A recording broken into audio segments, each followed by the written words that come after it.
Amen, amen. How about we welcome the Spirit of the Father in this place this morning? Can we put our hands together? Amen. Wow, you guys look good today. Good. You can sit down. Now here's the thing. Like if I said that out to you in the lobby, I might have been lying. If I said to you, but I'm standing up here, so I'm speaking truth. This is gospel. So are you telling me that the conversations you have with people in here are different than you have with in the lobby? I was like, yes, most definitely. Most definitely. If you want to know for sure, ask me in here. I won't lie in here. Whatever. Hey, so we're in the middle of this Resurrecting Radical series. And so today we're going to be talking about radical faith. Radical faith, and preparing for this, I was getting super excited because I love preaching about faith. I was just like foaming at the mouth as far as just I could not wait and get to the word and just start talking about just these awesome stories of faith and kind of building up our faith. And then all of a sudden I had to repent because I fell in the same line that I think the Western church has done for a very long time, and that is that we automatically, when we talk about faith, we view it inward instead of outward. Meaning, as far as I need to have faith, and I want to push my faith because there's something in it for me. So faith, when we talk about walking in faith or radical faith, it's always like, well, faith so I can have a healing, faith for a miracle, faith so if there's a financial need, I'm financially blessed, and I have to have faith for that. And so every time we talk about faith, it's for our own benefit. So it's inward faith, but I'm talking about outward faith today. Inward faith is how does it affect me? Outward faith is how does my walk affect you? Which is completely different. Because when we talk about our faith, as far as, yes, faith as a mustard seed can cast a mountain to the ocean, that's great. And we have things today in our life that we need to have moved and we want God to work on our behalf. But what about things for other people?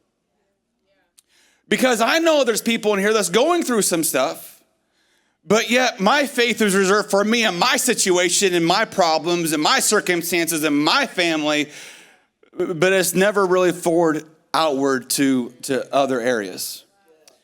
And faith also is something we have to look at as far as it's an action, and it's not just a measurable action, but it's something that has to exist. But I think what happens to us, though, is that we first look at faith as in God can do this, but yet we don't trust him that he's God, period. Meaning that he's the God of our Sundays between 9 and 12, but not on our Tuesdays when we're getting yelled at by our boss. You see, God isn't a God of partial or weekend custody. God is not interested in weekend visitations. God wants full-time custody in our lives.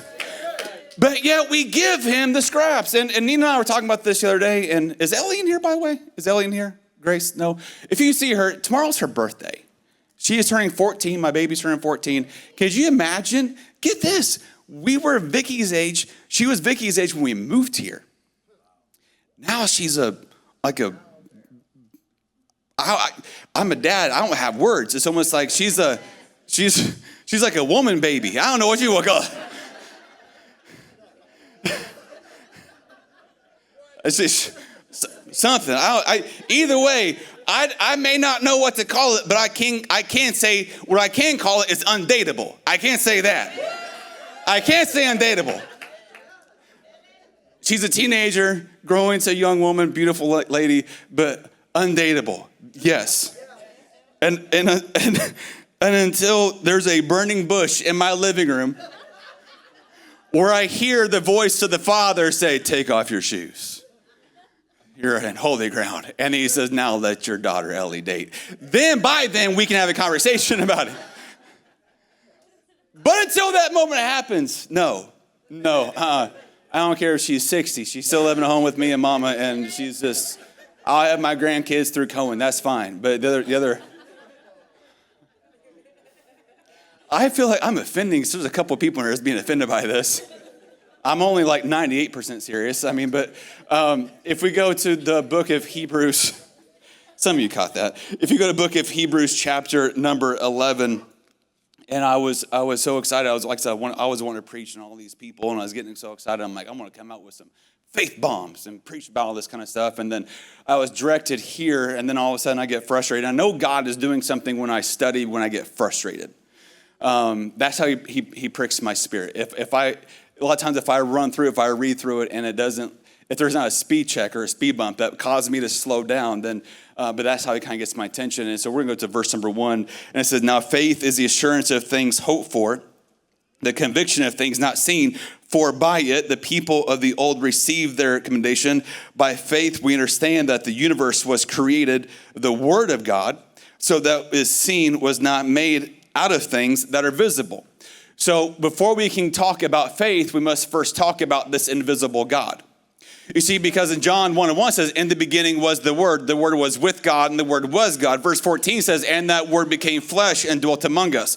So before we can talk about faith and having faith for cancer to be removed and a financial blessing, and before we talk about faith for a marriage to be restored, you first must put your faith that there is a God that exists that you cannot see.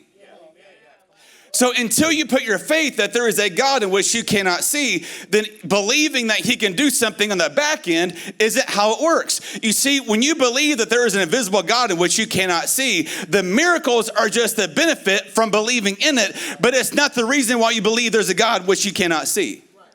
And even if there's never a miracle for the rest of the day of my life, I'm still going to believe in this God. So I don't need him to provide me with miracles to prove his existence. And I don't need him to provide me with answers and solutions to make sure that I keep walking with him. It is a foundational belief in truth. Do you believe or do you not believe he exists? And the way you can answer that is how you live your life Monday through Saturday. I'm not talking about today. You're here today. I'm talking about Monday through Saturday. Are you walking with the Father Monday through Saturday? Do you still believe that he is and he is to come? Do you still believe that before the world existed that he was so powerful that he spoke into existence? Let your mind go there and see that if you can comprehend a God that big existed by just his words. And that before there was you and I, and before there was water or this planet, it was his word, always truth. And then he loved us so much that this word became flesh, as in Jesus Christ, and walked with us. There's a lot to that, but yet we focus on faith so we can get our way. We focus on faith just so we can somehow strong arm or even try to manipulate God into getting what we want. It's how it sometimes works with us. But then if we go to verse number 4, and this is where it's going to get good. Maybe, we'll see. Verse number 4, by faith Abel offered to God a more acceptable sacrifice than Cain, through which he was commended as righteous, God commending him by accepting his gifts.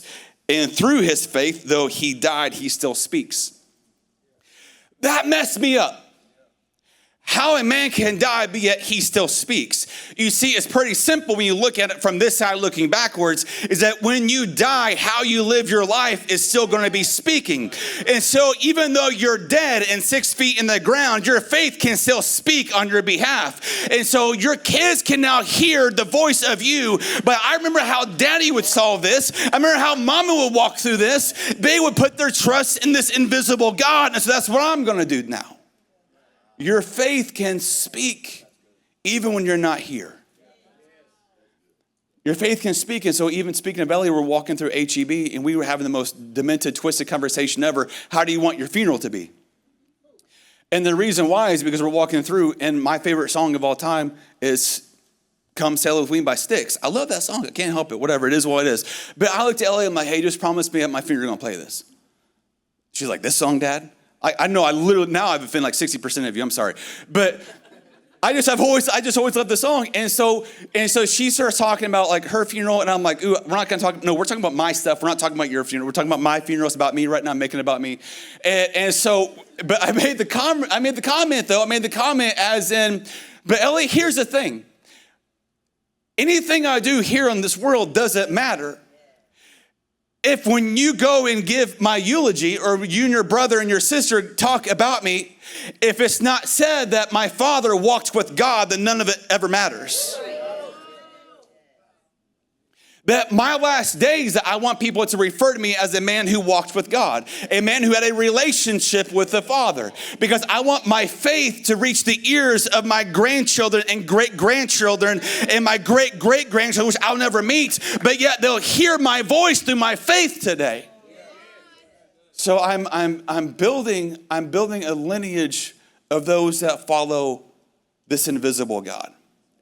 Not follow a God who gives out blessings. There's a difference. Is why you follow God. Do you follow him for stuff? Do you follow him because your mom made you to? Or you follow him because he is the greatest thing that's ever happened? That's where we're at. And then it says in number 5, and by faith Enoch, and this is where I got frustrated. Is that why is this cat here? This is the hall of faith. This is the who's who of the Bible that walked in faith, but yet they're going to bring Enoch in, who only has 4 verses in the entire Bible to describe who he was in his lifetime. So how can you take a guy that only has 4 verses and say what he did was so powerful, but yet you only spend four verses talking about him? I'll expect if he's so great and powerful, why do you only spend 4 verses? He would at least have a chapter and a half, maybe, something.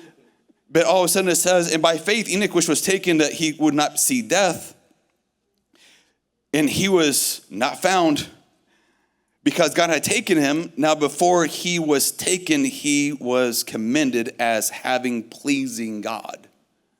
He pleased God so much that God said, Enoch, you're not going to die. I'm taking you now so you can be with me forever. Imagine pleasing God to that level. That you cheat death, and you literally blink your eye, and you're from here, and then now you're in heaven. That's how much he pleased God. But there's only 4 verses. We talked about there's only 4 verses in the entire Bible that displays his life. We go to Genesis chapter number 5, verse number 21. When Enoch had lived 65 years, some of you think that you're too old to do something. You're 40, you're 30. This dude was 65. He was 65. He fathered Methuselah. Maybe he named him Methuselah because he was 65. I don't know. Either that or he came in last place in his fantasy football league. Like, your punishment for coming in last place, you have to name your firstborn Methuselah. And it says in verse number 22, Enoch walked with God after he fathered Methuselah 300 years and had other sons and daughters. Thus, all the days of Enoch were 365 years. Enoch walked with God, and he was not, for God took him. You see, it's how you live your life here determines how you leave your life here. How you live your life here determines ultimately how you exit here. And so Enoch walked with God for 300 years, telling me that is a lifestyle. It's not just a temporary thing. It's not just something that he did every once in a while. But when he gave birth, or his wife gave birth to Methuselah, when he became a father, he met the Father. And from that experience, he walked with God for 300 years. It was a lifestyle. It's what he did. Meaning, it's when you walk with the Father, it is something that you do every single day. Meaning that you don't try to fit God into your calendar. Your calendar fits where God is at. You don't try to fit God into your schedule. Your schedule revolves around where God is at. You don't try to fit God into your relationships. You run your relationships through the Father. But yet we take a step back and we give God our leftovers and we say, okay, well, I can pray with you on my way to work. I can pray with you. I can talk to you on my way home from work. But then I got dishes and kids to take care of. You have to understand is that this world is busy and we have jobs and we have things going on. But you simply walk with the Father. In the New Testament, it means to walk in the Spirit. Radical faith is walking in the Spirit. Now, radical faith is also countercultural, meaning that when you walk with the Father, you're not going to walk to the same beat as in everybody else. You're going to walk a different path. You're going to do things a little bit different. And so your walk with the Father by walking in the Spirit, by having radical faith, is going to have you do things that this world may seem to be crazy. And if everyone around you agrees with you in what you're doing, there's a great chance you're doing it wrong. if you're surrounded by people who are always saying, yes, that's great, I'll do the exact same way as you. Either you have surrounded yourself by a bunch of yes men, yes women, or maybe you're walking the wrong path. But it's a lifestyle. This is something that we do because it's a process. And so when we talk about radical faith, I had to write this down in my Bible because this was insane. I had to walk up to Nia and talk about it. But radical faith is walking with a God you cannot see, preparing for something you've never witnessed, for a purpose you can't understand at the moment. I'll read it again. Walking with a God you cannot see, preparing for something you've never witnessed, for a purpose you can't understand at the moment. You see, everything revolves around this God in which you cannot see, but yet we always try to have this approach as in, prove me that you're real, big boy. I mean, we get into the stance where as far as like when you got to do something, but yet our life isn't measured up or we're not walking with him. And so we get frustrated when we think that God isn't walking with us in situations. No. You got it wrong, brother. It's not that God's not walking with you. You stop walking with him. And he is not going to go into a place either A, he's not invited, or B, there's a multitude of sin. He's not going to go and sit there and walk with you and bless you in places where you're not supposed to be at. So we have this idea and we have the audacity to get upset with God when we don't get our way. And we complain about not receiving what we wanted. And now we're all of a sudden we're quoting scripture and we're talking about our faith and we're trying to twist God's arm and to bless us with something that maybe, is it possible that he never wanted you to have to begin with? Because if he was to bless you with the very thing you're praying for, that would be your ultimate demise. And he says, how about you just walk with me? Because if you walk with me, you'll begin to see exactly where I'm trying to take you. And so by walking with the Father, what you're doing is that you're surrendering your will. Having radical faith means I'm walking with the Father, and wherever he takes me, I'm okay with. Wherever we stop, I'm okay with. Whenever we go, I'm okay with. Radical faith means my steps are ordered by him, not by Fox News, not by CNN.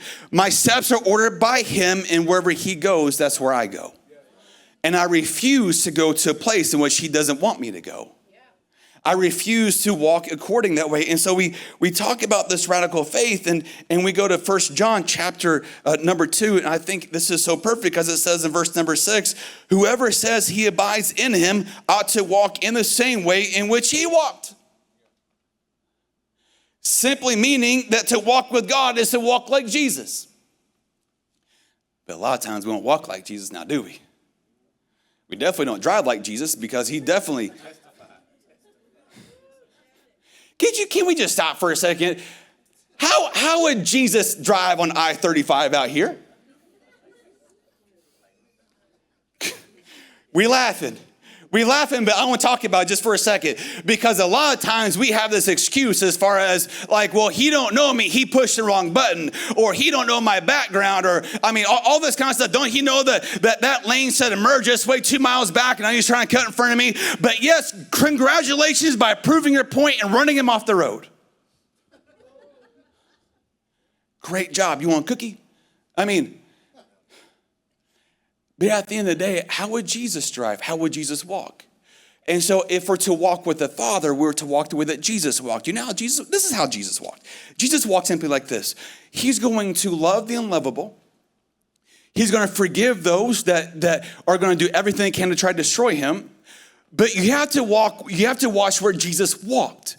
You see, Jesus walked to tables to have dinner with sinners. Okay?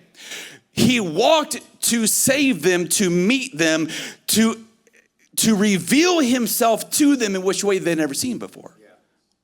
However, when you see his own table, he didn't have the sinners come to his table. It was his 11. And reason being is that we're to go out and to save those which are lost, but you need to be very careful who you allow at your table. A lot of you have allowed the wrong people at your table and they're leading you astray. Because when you have the wrong people at your table, all of a sudden you're giving them permission to speak into your life. And now all of a sudden you're confused about what you should do, not what you should do, and everything else. And it's simply this: who have you allowed at your table, or who have you given access to the innermost parts of your life? Now, I will shake your hand, I will hug your neck, but there's parts of me that you will never get. It's reserved. It is reserved. I love you. Doesn't mean we can't hang out and go to Whataburger and get a Dr. Pepper milkshake. I'm cool with that. But at the same time, though, you can't expect to have access like that within me when I don't expect to have that access in you. And anyone that demands that type of access is trying to get it for a reason. Anyone that demands to have that kind of access in your life is not for a positive way. Because healthy relationships are reciprocal.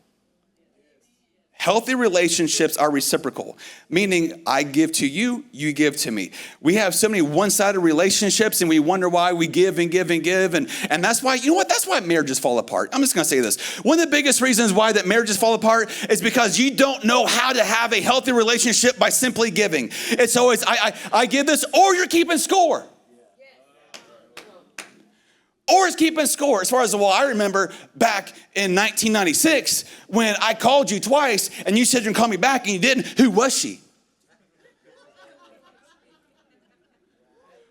That's under the blood. You just put on some scuba gear and went into the blood to pull that up.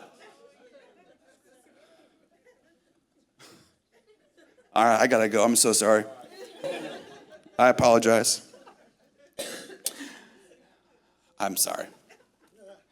Walking with God means that you're attached to God. Walking with God means that you're attached to him. Walking with God means that he's attached to you. Have you ever tried to have a walk with someone that you didn't like? Yep, we're gonna go there. Have you ever had a conversation?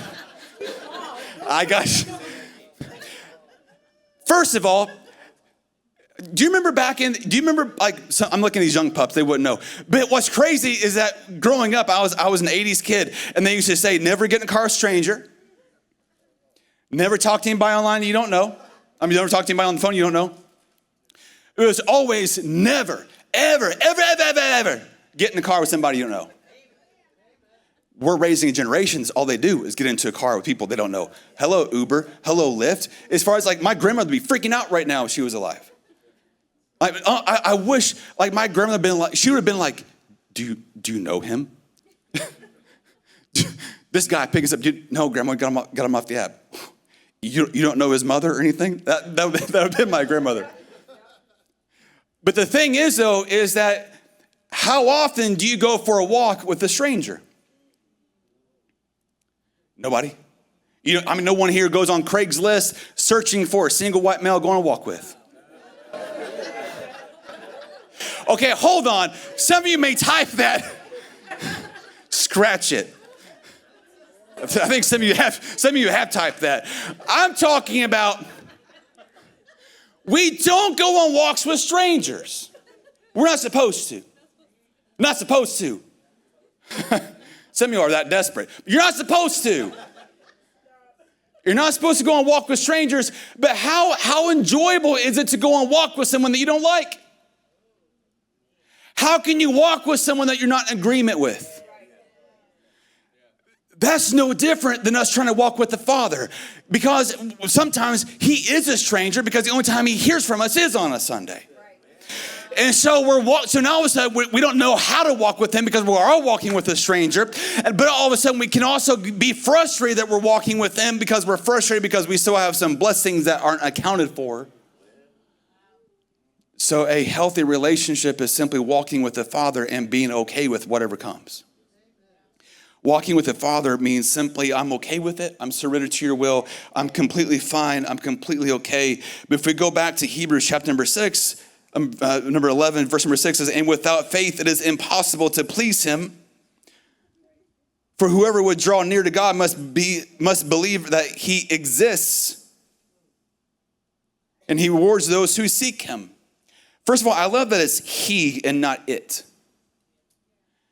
that it says that to please him, that draw near to God, that he must believe that he exists, not it exists.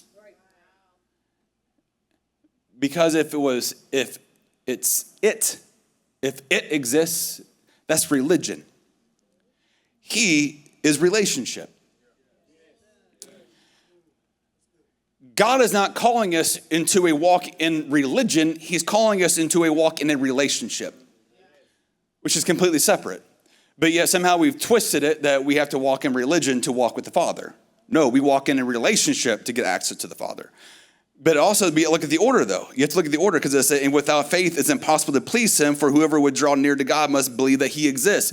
Meaning that is the crucial point. Before we get to anything else, do you or do you not believe that he exists? And if you do believe that he exists, then you please God by simply walking with God. Genesis tells us that Enoch pleased God, and then Hebrews tells us how he pleased God. He pleased God by walking with God. So if you want to please the Father, you walk with the Father. But if you're not walking with the Father, you're not pleasing the Father. So the equal opposite must be true. But it says that he is a rewarder of those who diligently seek him. But before he rewards you, he first must know that you believe he exists. Our world today doesn't believe that. And I think a lot of times our actions will speak otherwise. And so there's one other spot. There's one other spot in the Bible where it talks about Enoch in the New Testament. And it kind of talks a little bit more about what it says in the book of Genesis. And this is where, when I study, frustration hits again, and I'm like, there's something here. All right, speak, Father. Because it says right here in verse number 14. Well, here's the thing, though, too. Jude is only one chapter. So if you want to impress your friends, you can literally memorize an entire chapter in the Bible. You don't have to tell them that it's Jude. And you don't have to tell them that's just one chapter. I mean, I won't tell anybody. And chances are, if you tell somebody, hey, I've memorized the entire chapter of Jude, chances are they don't know it's one chapter anyhow. I'm just saying, if this take the afternoon, you can memorize the entire chapter, it'd be kind of cool. But it's in verse 14. It was also about these that Enoch, the seventh from Adam, prophesied, saying, behold, the Lord comes with 10,000 of his holy ones to execute judgment on all, to convict the ungodly of all their deeds, their ungodliness, that they have committed such an ungodly way, and all their harsh things that ungodly sinners have spoken against him. And so you have to understand that Enoch is not a closet believer. Enoch is walking with the Father, and he's preaching against sin. The biggest misconception that we have today is that you have to have a microphone and a stage to preach against sin. I'm looking in this room and I see the majority of the people here are husbands, their wives, their mothers, their fathers. You don't have to have a microphone in your home to preach against sin. You preach against sin by how you live your life. You preach against sin by telling your kids, no, we're not going to do that. You preach against sin by, no, that will not be on our TV. And if they ask you why, all you have to do is just sit down and pull out the Bible and just begin to start talking about it. So your first and foremost responsibility is to your children, is to our homes. And so Enoch was prophesying and he was preaching against sin, but he was unapologetic about it, though. He wasn't trying to compromise himself. He wasn't trying to get the attention of other people. He wasn't trying to make sure that he was approved of and that people love him and everything else. But his mindset was, I'm walking with the Father, whether if you like it or not. Meaning that time in the world was evil. It was corrupt. There was a lot of things that was going on. And people knew where Enoch stood. So I don't care how difficult your job environment might be or how sinful your job environment might be, people should be able to identify who you walk with. I don't care how corrupt our schools are getting. I don't care how jacked up things are getting out in the public. The thing is that our kids must be identified by who they walk with. I don't care how jacked up it is. And we had a guest in the first service. She came. I tell you, Kiki's funny because we ran into each other at the gym, and she was like, you're part of my sermon now. I'm so sorry. That's what happens. She's on the front row. And so she saw me because I complain a lot when I'm at the gym because I won't be bothered. And Kiki's like, thank God I'm catching you as you're leaving because I want to come up to you and be in your sermon next week. Congratulations. You're just in it now. But there's a lady that I met at the gym, and so she came last service, and But what's crazy is the fact that she knew who I walked with without me wearing an Oasis t-shirt. How does she identify that I was a Christian when I wasn't wearing a John 3:16 t-shirt, or I wasn't wearing a Jesus carrying a cross, like, dude, lift, bro? You know, like that kind of like that. I saw that. I might order me that one. That's actually kind of cool. What I'm saying is that you don't have to wear Christian apparel every single day to be identified as Jesus that you're walking with. People identify your walk by the way you treat people, by the way you smile at people, by the way that you give the person on your job that no one likes, you let them have the first donut. I can't believe they gave Carol that donut. I'm sorry, is anybody here named Carol? I'm so sorry. I use names often, and all of a sudden, like, someone's like, I get an email. That's why my name is Cliff Blevins. If you have any issues, send an email to Blevins at Oasis TX. Is that it? Blevins, yeah.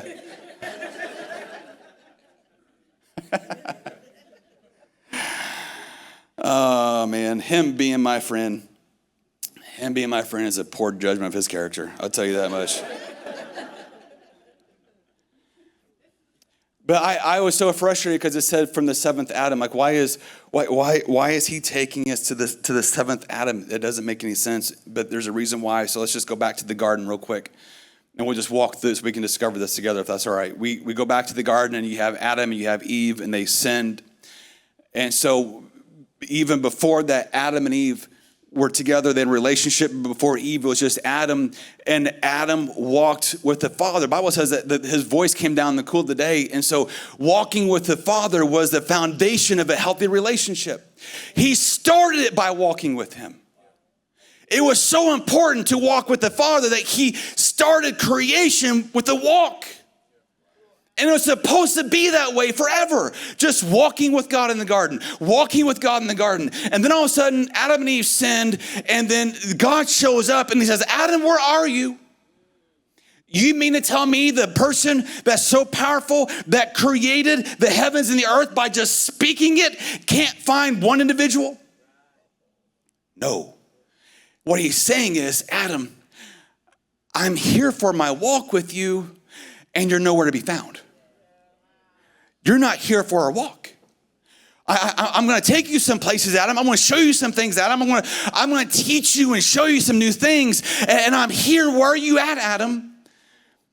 The reason why is because sin has separated Adam from the Father. And so it wasn't that the Father couldn't find Adam.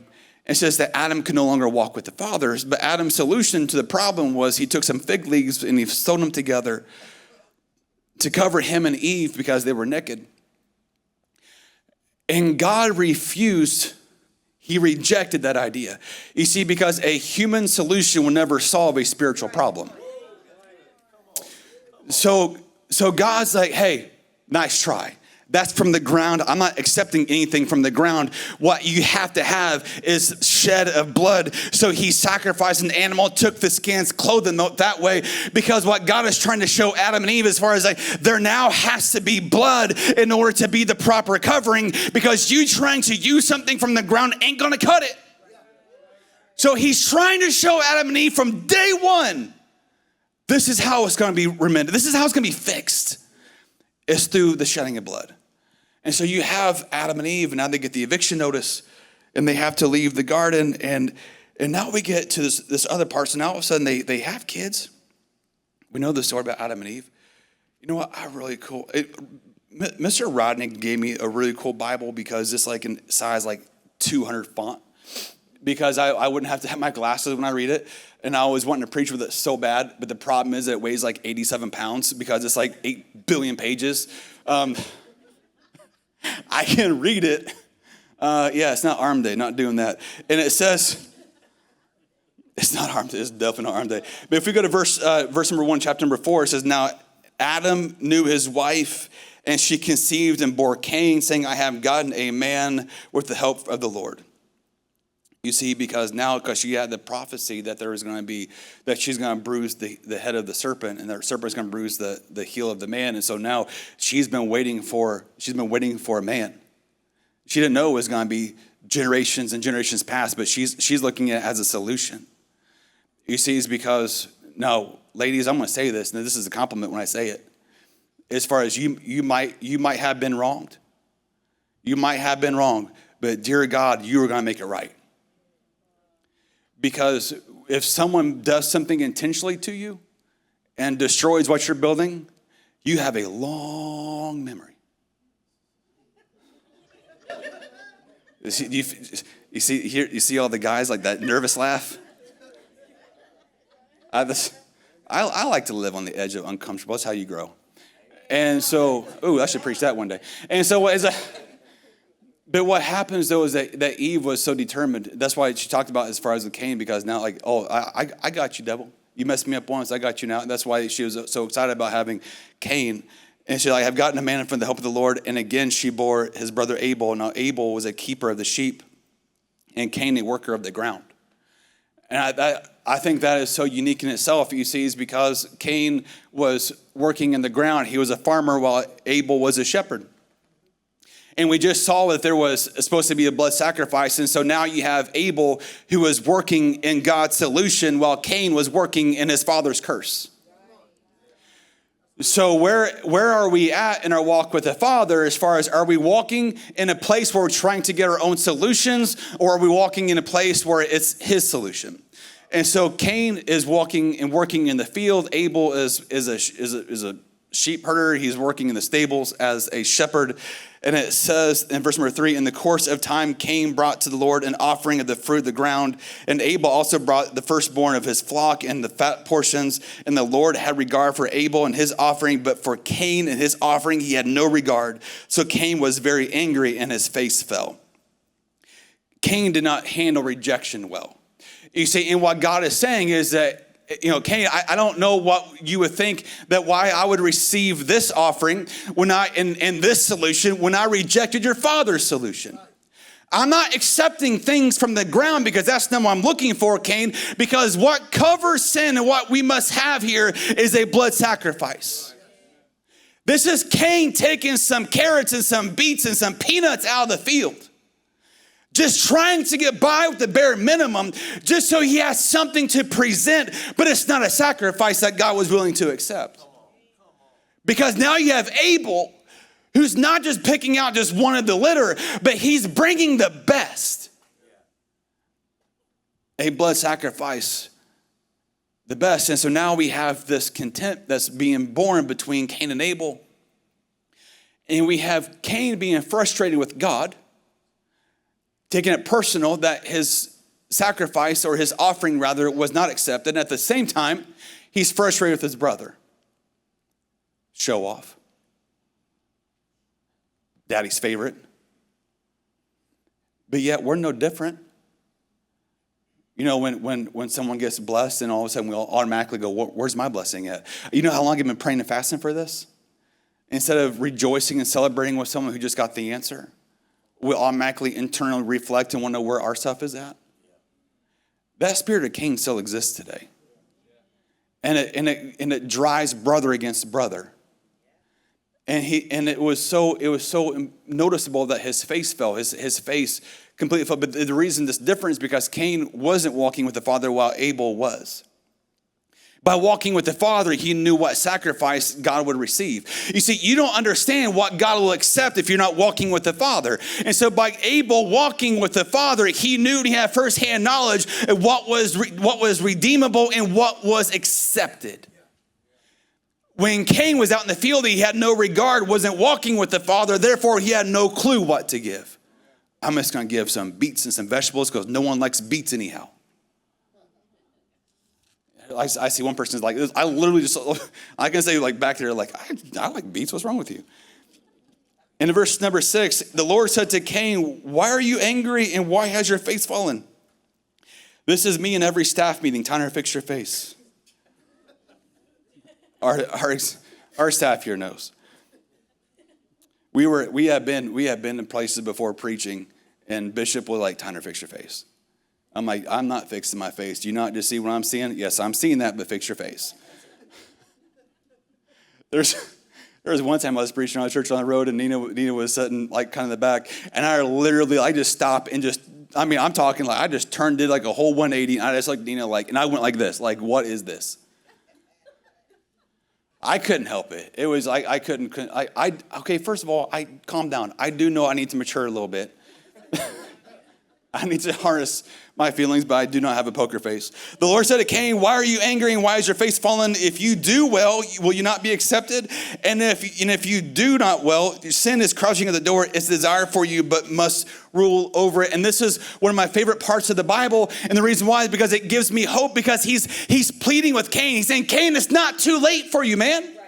He's saying, Cain, it's not too late. If you do well, you're going to be well. But if you're not doing well, sin is just around the corner. You got to be careful, Cain. He was calling after him. He was so wanting Cain to follow in the right track and to walk with him. But there was a rejection. And it says in verse number 8, Cain spoke to Abel, his brother, and they were in the field. First of all, it says Cain spoke to Abel, his brother. Be very careful who you allow to speak into your life. Because Cain left the presence of God with a mission. And Cain went to his brother, talked to his brother, and it says, and when they were in the field, see, they left the pen and went to the field. Cain was able to get Adam to leave the pasture with the sheep and go into the field with the harvest. Don't let anyone ever talk you out of your place of purpose and to enter theirs. Because if anyone is trying to drag you out of your purpose, they're trying to do harm to you. Someone's not hearing me. You have a specific purpose, but yet you're trying to make that joker work in your life. And so you're trying to make things work around them. And so some of us have neglected our purpose to appease others. Well, I know my relationship with him would be a lot better if I wasn't walking like this. If I wasn't doing this, so we have sacrificed our purpose to make other people happy. And it says that Cain rose up against his brother Abel, killed him. Then the Lord said to Cain, where's Abel, your brother? And he says, I don't know. Am I my brother's keeper? No need to lie to God, but it was the biggest insult. Am I my brother's keeper? Yes, you are your brother's keeper. If you walk with the Father, you are your brother's keeper. If you walk with the Father, you do care about those that are missing. If you walk with the Father, you do care about those that are weak. If you walk with the Father, then yes, you do care about those. That's not sitting at the table. So to say, am I my brother's keeper? Yes, you are. I'm my brother's keeper, my sister's keeper, my kid's keeper, because it's my responsibility to make sure that you're accounted for. That's called having an ownership. I'm taking ownership of my family. So yes, I am my brother's keeper. And shame on me if I neglect that. And so we have Cain, we have Adam, we have Eve, we have Cain. And now, but this whole thing, it said this seventh generation, seventh removed from Adam. The clock's out. And we're only on 2, so don't worry about it. We're here. Verse number 16. Then Cain went away from the presence of the Lord and settled in the land of Nod, east of Eden. Cain knew his wife, and she conceived and bore Enoch. When he built the city, he called the name of the city, the name after his son, Enoch. You see, what Jude was trying to say was, I'm not talking about Cain's Enoch. I'm talking about Methuselah's daddy. You see, because you can have and share the same name, but not have and share the same purpose. Because the Enoch that was father of Methuselah was the one who simply followed God, while Enoch, Cain's son, was walking in a place where God's presence didn't exist. And so radical faith is simply this. Are you walking into a place where people know you or don't know who you are? It's simply who knows your name. Because it says Enoch, the son of Cain, that they built the city after him. Now remember, Cain has left the presence of God. Now Cain has developed a city completely separated from the presence of God. Meaning it was on their shoulders to survive. This Enoch everybody knew because the city was named after him. Methuselah's Enoch, Methuselah's daddy, no one knew, but the Father knew. So who do you want to know your name today? Do you want the Father to know your name, or do you want this world to know your name? Because it can't be both. You can have cities named after you, that's fine, but you're just not walking with the Father. You can be known by everybody, that's fine, you're just not walking with the Father. Now, if our worship team is coming, I'm closing with this. And there's another person in the Bible that we do know. We may not know it like Enoch, as far as in the dark thereof, but there's a person in the Bible that we know because Enoch had a great grandson. But how many of you know that it's so important, not just how you live your life today, but as with Abel, that your faith, the voice of your faith is around when you're gone? I'm talking about lineage. I'm talking about creating something that you may never witness, but it's where your grandkids and great-grandkids turn this world upside down.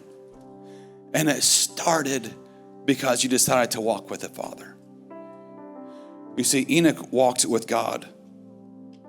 He had a relationship with God but then Enoch had some kids, and then he had a great-grandson. Somehow, word had to get to his great-grandson about this is how you live your life. This is what you do. Word has to get to your great-grandchildren. This is how you live your life. Radical faith is getting your faith to a place where your great-great-great-grandkids catch it. See, in verse number 9 of chapter 6, these are the generations of Noah. You see, Noah is the great-grandson of Enoch. And it says, Noah was a righteous man, blameless in his generation. Noah walked with God. How did Noah learn how to walk with God? That wasn't by accident. Noah learned how to walk with God because his daddy told him about his great-grandfather. And then his father told him about his father. And then his father told him about his father. You're starting a lineage of faith walkers, but it starts today if you're walking with the Father or not.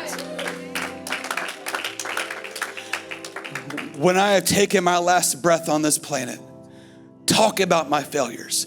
Talk about my past, learn from my mistakes, but please identify me as one who walked with God. Because I'm going to have kids at my funeral, and I pray I'm going to have grandkids at my funeral, and I hope I'm old enough that my great-grandkids are there, and I want them to hear about how I walked with God. I'm trying to start something. I'm trying to start something. I may not have had it growing up. I may not have had that example in my life growing up, but it doesn't mean I can't be that for mine. It doesn't mean I can't be that for mine.